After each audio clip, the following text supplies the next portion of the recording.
de la PUC, que dijo política pública y gestión pública son dos caras de la misma moneda. No es lo mismo, pero están directamente relacionadas. Pero pues creo que es una buena frase de resumen. Muy bien, entonces ahora, ya que hemos tocado el tema, vamos a hablar un poco de la diversidad cultural. ¿Te parece? Entonces, pedí a Gerardo, por favor, que me avise a más tardar a las 5:10 me pase alguna señal por el WhatsApp, ya, para medir bien los tiempos de esta parte, digamos, más conceptual, digamos, ¿sí? Entonces, la diversidad cultural. ¿Qué importancia tiene para países como el nuestro la diversidad cultural? Sobre la diversidad cultural se ha hablado siempre. Creo que les puse como ejemplo que en términos de la diversidad, no cultural, pero en general la diversidad es un asunto que entraña la propia esencia del género humano. Somos un género humano que no ha sido hecho, valga la metáfora, con el mismo molde, ¿de acuerdo? Se han usado moldes distintos, ¿no? Hoy existe el mapa del genoma humano, ¿no?, que da cuenta de nuestros orígenes hace mucho tiempo atrás, ¿no? De dónde vienen nuestras raíces, ¿no es cierto?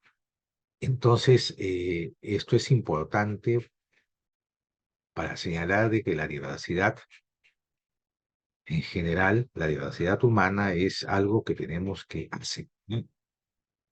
En esencia somos diferentes, pero sin embargo, como lo vamos a decir luego, podemos reclamar inclusive nuestro derecho a ser diferentes, pero somos diferentes con iguales derechos. Inclusive en algunos casos, algunos puede que tengan más derechos inclusive, pero son derechos por situaciones muy particulares que los afectan, ¿no? Por ejemplo, algunos dirán, las mujeres tienen más derechos hoy en día. Sí, pues, pero las mujeres han sido invisibilizadas, han sufrido violencia. La violencia ya no es un asunto meramente privado que ocurre dentro del hogar, dentro de la familia, ya es un asunto público, ¿sí?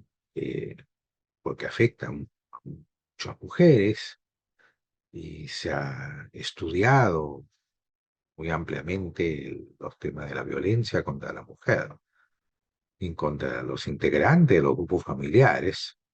Y esto ya constituye también un problema público sobre el cual hay un marco normativo muy amplio, pero para lo cual se ha sido favorecido por una normativa que plantea en esencia la igualdad de género, ¿no?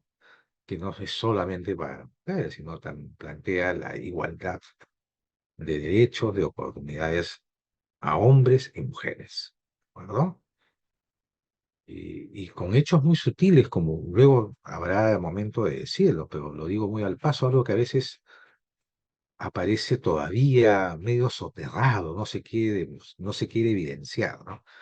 Por ejemplo, las mujeres y los varones en un trabajo cumplen muchas veces el mismo trabajo, inclusive la mujer es recargada de muchas más labores. Sin embargo, en materia salarial o en materia de remuneraciones, y esto está comprobado, podemos ver después las estadísticas, reciben una remuneración o un salario menor. Y este es un caso directamente de discriminación que afecta los derechos laborales de las mujeres, ¿no? Entonces, eso a veces no se dice, no se queda aceptar. Bueno, además de eso, que la mujer que trabaja regresa a casa y cumple nuevamente una labor dentro de casa, ¿no? Entonces, tiene sobre sí varias responsabilidades que a veces los varones no cumplimos. Muy bien, entonces el tema de la diversidad cultural es un tema bastante amplio, ¿no?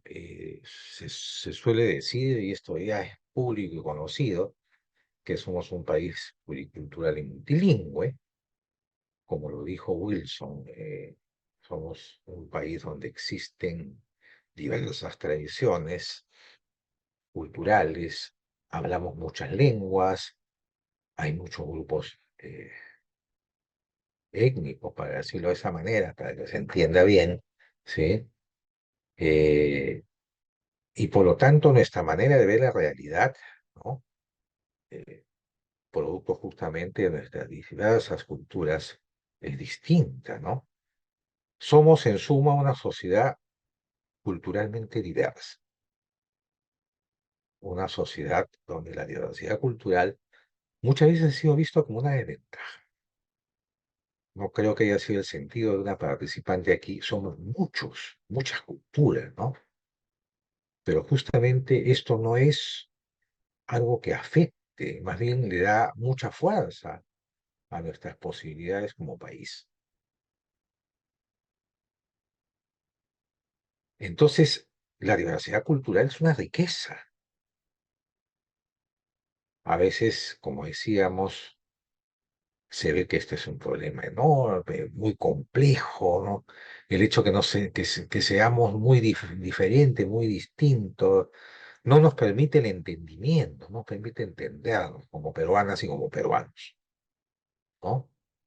Y van a ver ustedes cómo esto muchas veces está dentro del origen de la discriminación y del racismo.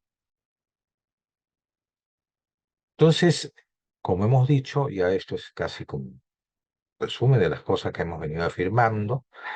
Hay mucha riqueza a partir de nuestra diversidad cultural, nuestras miradas del mundo, lo que se llama cosmovisiones, son distintas, nuestro sentido de la vida son diferentes, ¿no? Por ejemplo, nuestra relación con la naturaleza es diferente. Eh, y esto, por ejemplo, para algunos pueblos, y debe serlo para todos y para todas en el Perú, suele ser distinto nuestra relación con la naturaleza, por ejemplo, en relación a los bosques, ¿no? La Amazonía, pues el bosque es algo importantísimo para la vida de los pueblos originarios, ¿no? Son pueblos que entraban en una relación muy armoniosa con la naturaleza. El bosque les permite los medios de subsistencia, tanto para la recolección como para la caza. Entonces, por lo tanto, la relación tiene que ser una relación adecuada con la naturaleza. No puede, como suele hacer personas que no pertenecen a ese territorio y comienzan a talar árboles, obviamente con el interés de que los árboles talados se conviertan en madera que después puede vender, ¿cierto? Nadie cuestiona la tala, pero cuando se convierte en tala ilegal y hay deforestación, sí es un problema, ¿cierto? Entonces, muchas culturas en nuestro país están basadas en valores como el respeto y la reciprocidad. Es importantísimo, por ejemplo, los lazos que se establecen en las comunidades andinas basadas en la reciprocidad, ¿no? Yo te doy ahora mis fuerzas para poderte ayudar a construir tu casa o a sembrar o a cosechar y tú me ayudas en su momento, ¿no? Ese es un valor de reciprocidad, ¿no? Muy importante para los pueblos andinos, principalmente, para ponerles apellido, pero también se dan en otras culturas, ¿sí? Saberes y prácticas culturales en estas sociedades culturalmente diversas son muy diversas, ¿no? Y ahí está nuestra riqueza y nuestra fuerza, ¿no? Entonces no debemos ver esto como un enorme y complejo problema, sino más bien como una posibilidad para entender, ¿no? Tenemos múltiples identidades como resultado de esa diversidad, ¿no? Hay las culturas de los pueblos indígenas originarios, los afroperuanos, pero a su vez también otros que migraron por distintas razones, inclusive traídos a la fuerza o con engaño, ¿no? Por ejemplo, aquellos que tienen origen en el Japón o en China, ¿no? Han dado lugar a grupos sociales y culturales muy característicos, que obviamente hay mestizaje, como ustedes saben, pero en este caso mantienen, inclusive muchos de ellos, tradiciones de sus pueblos de origen, sus culturas de los países de los cuales provienen, ¿no? Es el caso de los descendientes de chinos, los Kushan, los Nikkei, que provienen del Japón, con la migración al terreno europeo en general, ¿no? Entonces, la diversidad cultural tampoco puede ser vista únicamente por aspectos étnico-culturales, ¿no? Tenemos que ampliar nuestra mirada para ver otras identidades, ¿no? Inclusive en términos de esta relación entre lo rural y lo urbano. Nuestro país se ha caracterizado desde la década de los 40 del siglo pasado en un país que ha basado su crecimiento, el poblamiento de algunos territorios a partir de la migración. Las grandes ciudades que existen hoy, inclusive Lima, es producto de las migraciones. Arellano, que es un notable publicista, como que está metido en el tema de los estudios de mercado, ¿no? Hizo una afirmación que me parece rotunda, ¿no? Sin ser antropólogo. Decía que Lima era la ciudad serrana o andina más importante del Perú. Y lo dice porque el número de inmigrantes que no son solo andinos que hay en Lima es impresionante. Les pongo un caso muy concreto, ¿no? Si uno va a San Juan de Lurigancho y visita alguna zona de San Juan de Lurigancho, prácticamente por la crisis agraria, por la pobreza derivada de esto, la pobreza rural, o luego por la violencia política que abatió a nuestro país durante el conflicto armado, muchos migraron, inclusive pueblos enteros tuvieron que salir porque era la opción para salvar la vida. Entonces llegaron a Lima, se localizaron en algunos lugares y después han seguido estableciendo sus lazos de consanguinidad, de compadrazgo, de paisanaje, ¿no? Y han mantenido sus identidades, celebran sus fiestas. De alguna manera hay una relación hasta endogámica porque terminan casándose, obviamente haciendo familia con otras personas que no necesariamente vienen con ellos de sus pueblos, pero en muchos casos se han mantenido este tipo de relaciones. Es increíble, es un tema que los antropólogos han estudiado y siguen estudiando y van a seguir estudiando porque esto es nunca acabar, ¿no? Es un tema realmente interesante, pero es una realidad que da cuenta cómo se han ido transformando las ciudades a partir de las migraciones.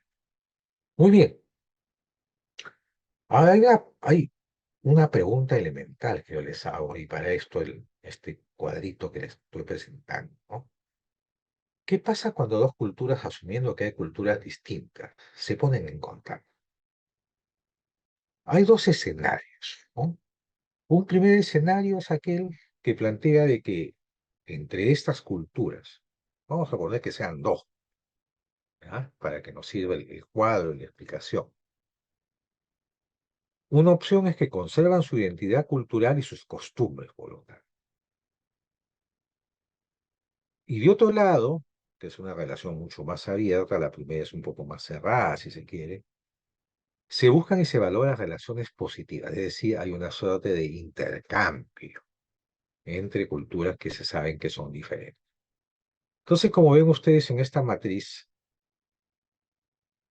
pueden darse situaciones para el primer escenario del sí como del no, igual en el caso de esta suerte de intercambio, donde se buscan y se valoran estas relaciones positivas entre culturas.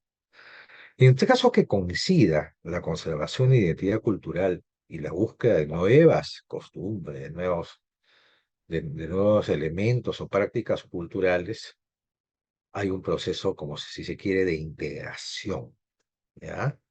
O sea, yo mantengo mi cultura, elemento de mi cultura, pero sin embargo tomo e integro a mi nueva identidad los elementos de otra cultura con la cual me estoy relacionando, ¿ya?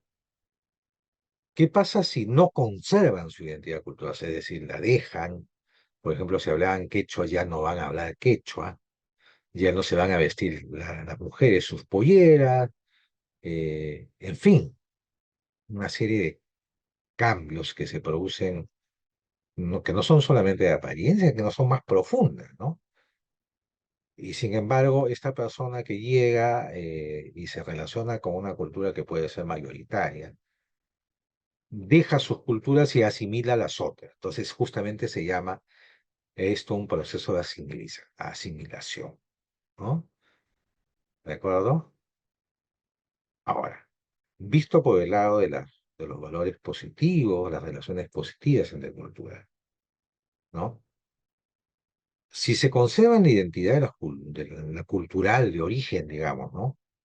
Y no se aceptan otras manifestaciones culturales de la cultura con la cual me relaciono, hay una suerte de separación. Yo tomo distancia, hay segregación entre culturas, ¿sí? Visto por el lado de la conservación y la identidad cultural. En cambio, ¿no? Si no se acepta lo nuevo que es esta relación con otra cultura, pero tampoco se acepta la identidad, se conserva o se preserva la identidad cultural, las personas del grupo, digamos, de una de las culturas, va a vivir situaciones de marginación o de exclusión. Fíjate, estos cuatro escenarios son importantes antes de tocar el concepto de interculturalidad, porque esto, digamos, es una serie de variables que hay que tener en cuenta, ¿sí? Que hay que tener en cuenta respecto a cómo se da o cómo se aborda el tema de la diversidad. A ver, tres ideas, no sé si me alcanzó a escuchar lo anterior, no era tan importante. Tres ideas en torno a la interculturalidad. La interculturalidad, en primer lugar, es un proceso que se construye. No es como abrir una, una sustancia que está en un sobre y que se abre y se coloca en agua y ya está. No, es un proceso lento, dificultoso, con involuciones, ¿no? Que establece una relación entre individuos o personas que pertenecen a grupos de sociedades culturalmente diferentes. Entonces, por delante en la interculturalidad está el tema de la relación e interacción entre individuos y grupos. Como ustedes lo han señalado, esto es posible a través del diálogo, el conocimiento mutuo, los aprendizajes entre culturas. Si no hay eso, no estamos hablando de interculturalidad. Puede ser cualquier cosa, pero menos interculturalidad. Entonces, lo que hay que poner por delante cuando abordamos el tema de interculturalidad no son las diferencias, sino aquellas cosas que tenemos en común y que por lo tanto podrían ser compartidas. Es definitivamente una forma de aprender del otro. El mismo hecho de la relación es un aprendizaje sumamente importante. Sin relación no hay aprendizaje, no hay intercambio y por lo tanto no hay interculturalidad. Es un diálogo desde la diversidad. Me va a disculpar Anción Oturino, que tomé, creo, la expresión en una de sus conversaciones. Un diálogo me pareció muy interesante, un diálogo de la diversidad, ¿no? Fidel Tubino es uno de los mejores conocedores del tema de interculturalidad, al igual que Juan Anción, otros más, ¿no? Que no voy a mencionarlos para no pecar y olvidarme de alguno de ellos y después pudiera molestarse conmigo de no haberlos recordado o citado, ¿sí? Ahora, las diferencias van a existir y van a seguir existiendo aun cuando se establezcan relaciones de interculturalidad. Son inherentes a las personas y a los grupos humanos. Eso es totalmente cierto. Están avisando que se sí, sí, gracias. Eh, entonces, cuando las diferencias se convierten, a veces por no buena voluntad a los procesos de relación intercultural, se convierten en obstáculos o se cavan zanjas alrededor de los grupos para que nadie cruce de un lado al otro, ¿no? Cuando tomamos distancia en lugar de acercarnos, de tener cercanía, ¿no? Carlos Iván de Gregory, que fue un gran amigo, y debo reconocer también maestro mío, como les he dicho, yo no estudié antropología, sino sociología en San Marcos, ¿no? Pero la relación con Carlos Iván me llevó a aprender muchas cosas de la que no había aprendido sobre la antropología. Decía una cosa muy interesante en un libro memorable, ¿no? Que se llama eh, no hay país tan diverso, toma la frase de Arguedas, ¿no? Para abordar cómo es la antropología peruana del siglo pasado. Y él, justamente cuando aborda el tema de interculturalidad, dice, es el encuentro o la relación, ¿no? Ya no solamente de uno con los otros, ¿no? Ya ni siquiera es la relación entre los otros, ¿no? Inclusive el más allá dice, inclusive se ha construido una relación que puede llamarse de nosotros, o sea, un área común, es algo de nosotros que hemos podido construir desde la intercultural, pero es un nosotros diverso. Entonces, yo creo que tengo por ahí la lectura, se las voy a pasar, que vale la pena leer realmente porque es un pequeño ensayo introductorio al tema, y Carlos Iván, para nuestra posibilidad todavía podemos leer, ¿no? Pero tenía una prosa exquisita, ¿no? Los temas más complejos los expresaba de una manera muy sencilla, ¿no? Que se podía entender, ¿no? Entonces, bueno, siguiendo entonces esto es, tomando, como decíamos, la expresión de Carlos Iván, es la construcción de un nosotros diverso. Existen nosotros como un área común de encuentro, de intersección, que hemos podido construir, que se puede ir ensanchando, pero que aún sigue siendo diverso. Ahora bien, hay otras teorías en torno a la interculturalidad y yo particularmente me acerco mucho más a la llamada interculturalidad crítica, expuestas como autoras como Catherine Walsh, que aparece por acá, ¿sí? Eh, es una relación obviamente entre culturas, como la dice Walsh, ¿no? Pero no es un simple sino un intercambio, ¿no? Ya dije antes la idea de intercambio, pero en condiciones equitativas, de igualdad, es decir, ¿no? No hay una relación entre desiguales, ¿no? Es una relación, digamos, que se toma de una manera horizontal, ¿ah? Siempre una relación de horizontalidad, de simetría, o sea, es como cuando alguien se encuentra con algo que desconoce, ¿no? Y al principio toma distancia porque hay miedo de repente, pero poco se da cuenta de que no se puede ir acercando a eso que desconoce con el fin de verlo mejor, de apreciarlo mejor hasta que se puede producir el contacto. Tiene que haber contacto entre culturas, pero no queden entre en el contacto, sino hay un nivel de intercambio. ¿Ya? Sobre esto hay lecciones de la historia muchísimas. Por ejemplo, los estudios de los antropólogos del siglo pasado. Recuerdo uno, por ejemplo, Margaret Mead, ¿no? Que estudiaba a los pueblos originarios de Oceanía, ¿no? La Polinesia, ¿no? Entonces, el acercamiento a ellos era gradual, no podía ser de golpe, ¿no? Porque obviamente ver un occidental, ¿no? Obviamente con un color de piel distinto, con otro tipo de vestimenta, genera algo de temor y el temor podría llevar a la agresión, ¿no? Entonces, pues, ¿cómo se acercan, ¿no? Y de esta manera ese acercamiento permite una relación, comunicación, aprendizaje, como dijiste esta definición, ¿no? Y donde posteriormente van surgiendo estos valores como el respeto mutuo, ¿no es cierto? La tolerancia, porque la diferencia nos llama a ser tolerantes con el otro, porque tiene costumbres distintas a nosotros. ¿Eh?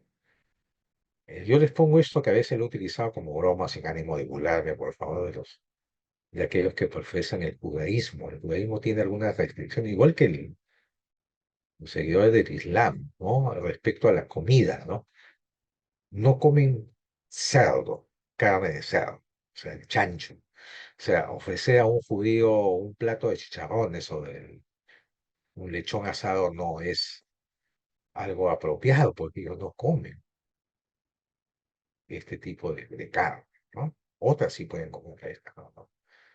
O fíjense ustedes qué difícil es para alguien que viene de otros países enterarse en primer lugar y que le ofrezcan un cuy chactado, que para muchos que tienen origen andino, ¿verdad? Es algo, es una delicia en primer lugar, pero en segundo lugar es algo tan natural, ¿no? Pero en otros países se horrorizan, ¿no? ¿Cómo te vas a comer eso? Esa es una mascota, por supuesto, porque ellos tienen como mascota. En cambio, para nosotros es un plato importante de nuestras gastronomía, de nuestras cocinas regionales, porque el cuy se prepara en muchos lugares, no solamente andinos, ¿ya? De distintas formas, hay distintas maneras. Fíjense ustedes lo interesante cómo la cocina o las cocinas, la gastronomía peruana es el resultado de muchas cocinas regionales y locales. ¿Ya? En un tiempo como servidor público, trabajando para un organismo electoral, ¿no? En los nuevos tiempos para este nuevo organismo electoral, después de lo que ustedes saben, ese periodo oscuro que amenaza con volver, ¿no? Este, entre las cosas que me llamaban la atención era visitar distintos lugares y probar sus comidas y paradójicamente las distintas maneras como preparaban el ají. Yo registré con vocación etnográfica la manera como preparaban los ajíes. Y encontré 40, y está mi cuaderno todavía por ahí, ojalá se conserve, después de tantas mudanzas, de 41 recetas distintas de preparar el ají, o los ajíes. Y no solamente por la distinta variedad de ajíes, sino por la manera como lo preparaban, las cosas que le agregaban, etcétera, etcétera. 41 formas, y eso que no son todas, por supuesto. Yo me quedé sorprendido, ¿no? Obviamente a lo que más se acercaba a la idea de estudiar las culturas desde una mirada también intercultural. Muy bien.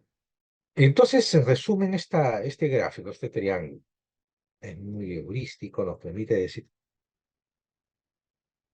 que es una manera de pensar, sentir y actuar. Eso es la interculturalidad, una manera de pensar, sentir y actuar. Si nosotros no pensamos, no sentimos y no actuamos con esta perspectiva de abierta, verdaderamente abierta frente a grupos humanos que son diferentes a mi cultura, no voy a tentar ni siquiera acercarme a lo esencial en la interculturalidad. Tiene que darse definitivamente entre culturas que son diferentes, ¿no? Aunque la interculturalidad desde una perspectiva mayor nos debe llevar a un esfuerzo de mayor integración, inclusive dentro de grupos humanos que tenemos culturas más o menos semejantes. Por ejemplo, qué tan bien se llevan piuranos y tumbesinos que tienen una proximidad territorial o geográfica importante. Lo dejo a ustedes para su reflexión, ¿no?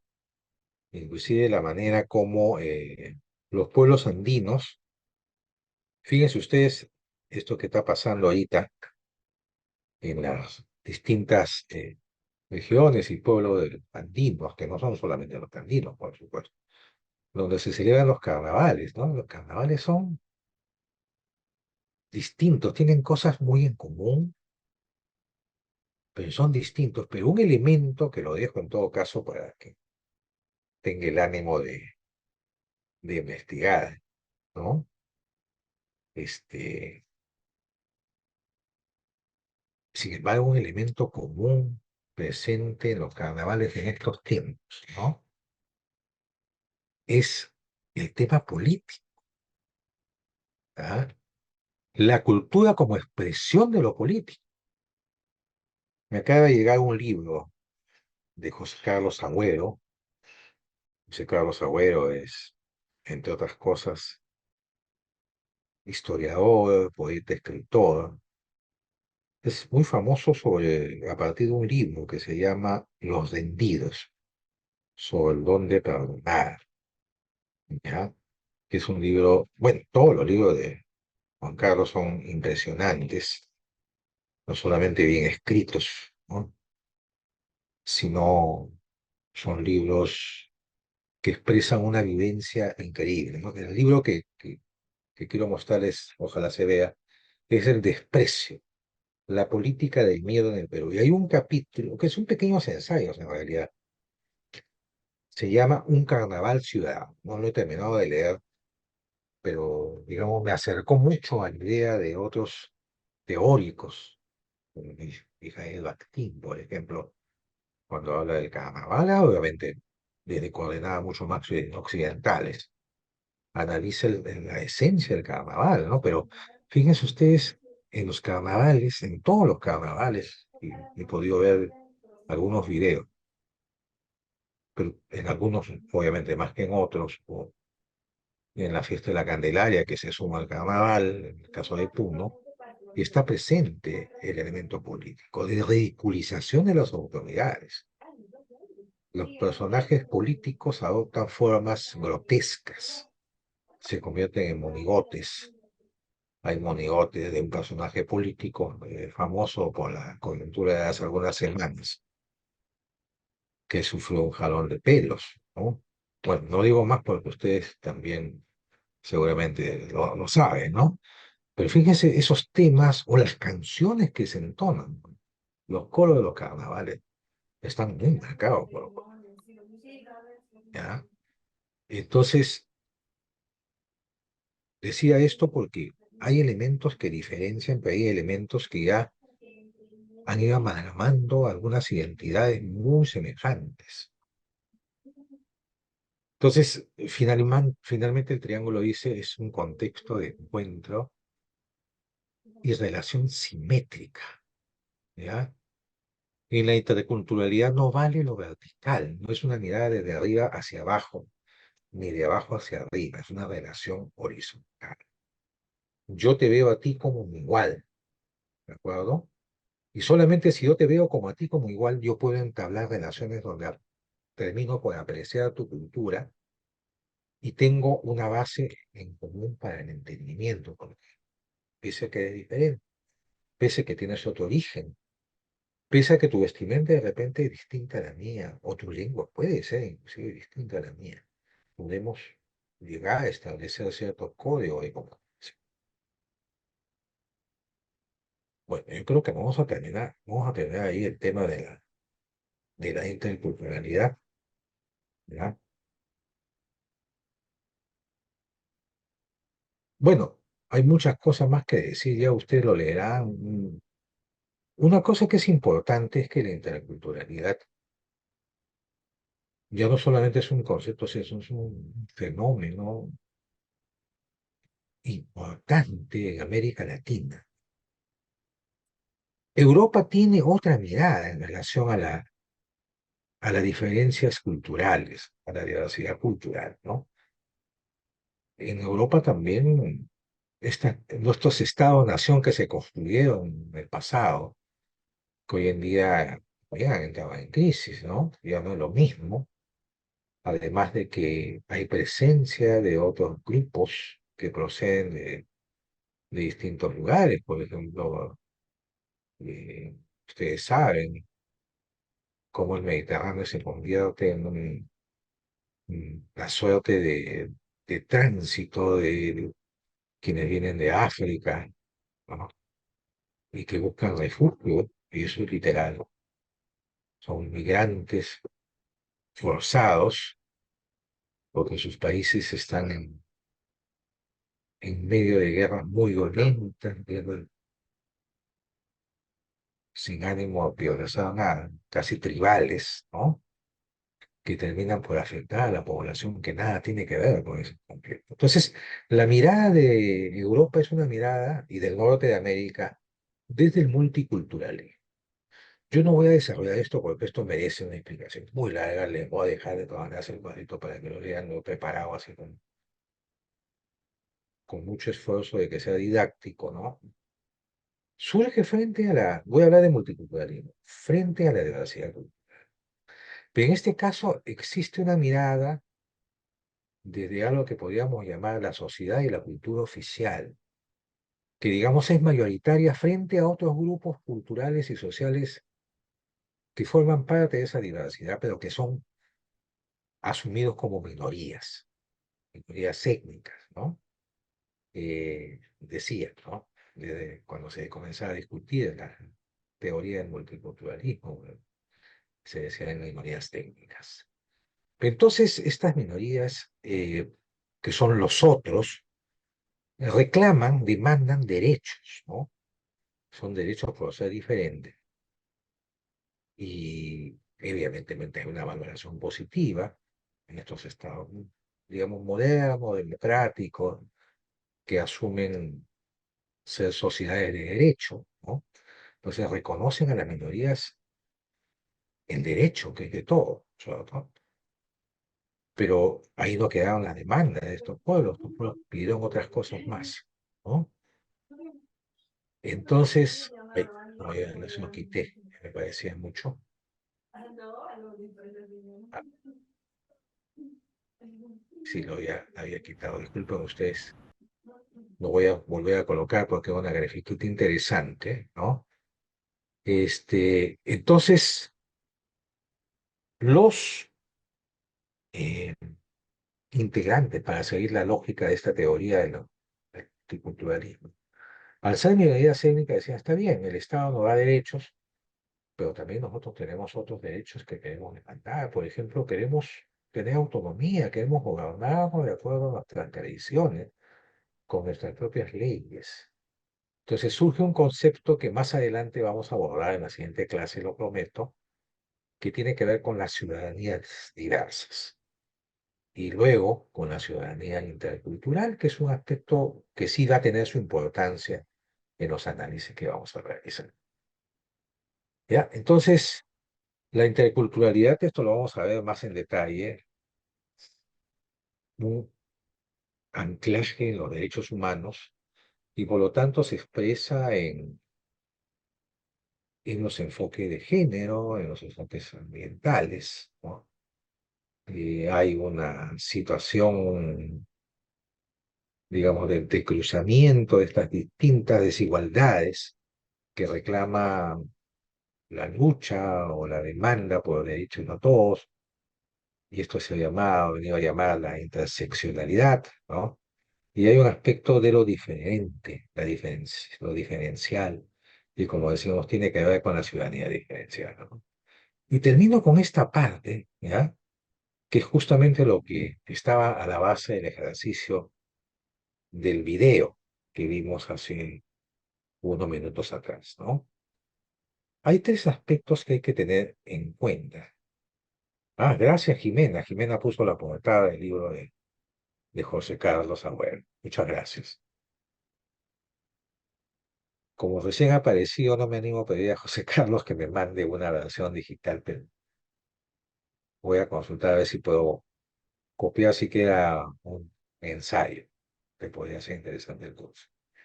Entonces, obstáculos para una convivencia intercultural. Hay obstáculos para una convivencia intercultural. Uno de ellos es el prejuicio, ¿no? Es la valoración negativa de un grupo de personas, ¿no? Los juzgamos muchas veces por su apariencia. Eh, si ustedes ven los reels, ven los videos de TikTok, sobre todo los reels, aparecen a veces situaciones, te dan cuenta de esto, ¿no? Yo hoy día en la mañana, por ejemplo, estuve viendo uno de un médico afroamericano, imagino, ¿no? Que se acerca a atender a una niña que era su paciente y está el padre, y el padre desata su furia, ¿no? Contra el médico, prácticamente lo agravia, insultos muy fuertes. Pero bueno, vean ustedes, hay muchísimos videos de este tipo, ¿no? Y recuerdo uno que sí lo tengo por ahí, lo he copiado, de un viaje, una aerolínea, no dice CAL, me parece que es o portuguesa o brasileña, ¿no? Donde hay un afro-brasileño sentado en un lado y una señora de raza blanca, digamos, ¿no? Con la piel blanca, caucásica, ¿no? Eh, que pide a la esposa que la cambie de lugar, ¿no? Porque ella no iba a viajar con un negro. Entonces la esposa regresa y le dice, Aparentemente la señora, no se preocupe, hablé con el capitán, eh, va usted a pasar a la sección de primera, que hemos encontrado un lugar donde usted pueda sentarse sin ninguna dificultad. Y la señora, que había hecho el grosero reclamo de que no quería sentarse con un negro, así lo dijo literalmente. Se intenta parar y la José le dice, no, no es con usted, es con el señor. Le invita a pasar al afro-brasileño a primera clase, ¿no?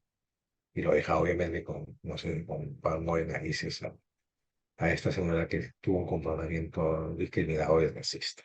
Entonces, hay distintos ejemplos que ustedes puedan tener en las redes, ¿no? Pero el prejuicio está presente. A veces no conocemos, sino actuamos a partir de la apariencia, ¿no? Y a partir de las apariencias, construimos ahí sí cognitivamente una creencia, una representación subjetiva de un grupo, ¿no? Por ejemplo, hasta hace poco, aunque yo escucho menos, habían chistes muy racistas en relación entiendo yo, a los afroperuanos, ¿no? Entonces decían, perdonen ustedes lo grosero que puede hacer el chiste, que para mí no es ningún chiste ya a esta altura, ¿no? Decía, negro de blanco, no, blanco vestido de blanco, doctor, negro vestido de blanco, heladero, ¿ah? Para poner una parte nada más del chiste. Entonces, ya se construyen estereotipos acerca de estas personas que están marcadas por su diferencia. Y de ahí a la discriminación hay un paso, porque la discriminación es una actitud negativa, una conducta negativa, ¿no? Está muy presente hacia una persona o un grupo distinto al nuestro, ¿no? En relación a nuestro perjuicio, en relación a nuestro estereotipo. Entonces, todo eso constituye, ¿no? La base de esta discriminación, que ya es un acto totalmente deliberado, ¿no? No es me parece, ¿no? No es yo creo porque pertenece a un grupo que me dicen, ¿de dónde vienes tú? Ah, yo vengo de Coma. Ah, y hay Coma hay mucha delincuencia, ¿no? Entonces yo soy mirado con otros ojos, ¿no? Y entonces, de ahí a discriminar, ¿no? Y no sé cómo han sido las experiencias de ustedes, pero a veces uno se pone a actos de discriminación muy abiertos, muy desembosados, ¿no? A tal punto que las municipalidades se han visto obligadas a dar normas, ordenanzas que prohíben los actos de discriminación, ¿no? Y por lo menos este letrerito, que no se, este establecimiento no se discrimina, que eso está en la letra, como decían a veces es papel nada más, ¿no? Papel pegado. En la práctica no se cumple y quienes están encargados de hacerlo cumplir son los primeros que discriminan. Y esto todo entraña esta, esta grave, digamos, eh, situación del racismo, ¿no? Que es parte de un proceso de deshumanización, ¿no? La vez pasada había una caricatura muy interesante, ¿no? Que presentaba una serie de esqueletos, cada cual con un letrero, que decía, era en función básicamente a sus creencias religiosas, ¿no? Judío, musulmán, católico, ok. Y todos eran esqueletos igualitos. Entonces, lo que quería decir el dibujante, que no, todos somos iguales, ¿no? Eh, en el fondo, ¿no? Y, y obviamente, pues, esto a veces no es comprendido. En esta vida cotidiana terminamos, cuanto menos, teniendo algunos prejuicios en relación a las personas que son diferentes de nosotros.